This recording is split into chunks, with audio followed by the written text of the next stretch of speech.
اور زنا کے پاس بھی نہ جانا کہ وہ بے حیائی ہے اور بری راہ ہے، اور جس جاندار کا مارنا اللہ نے حرام کیا ہے اسے قتل نہ کرنا مگر جائز طور پر، یعنی بفتوائے شریعت، اور جو شخص ظلم سے قتل کیا جائے ہم نے اس کے وارث کو اختیار دیا ہے کہ ظالم قاتل سے بدلہ لے، تو اس کو چاہیے کہ قتل کے قصاص میں زیادتی نہ کرے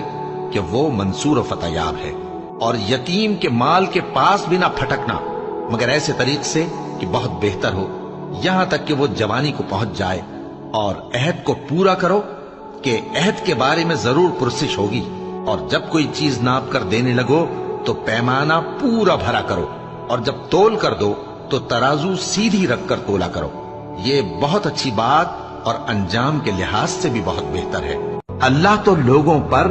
ذرا بھی ظلم نہیں کرتا، لیکن لوگ خود ہی اپنے آپ پر ظلم کرتے ہیں۔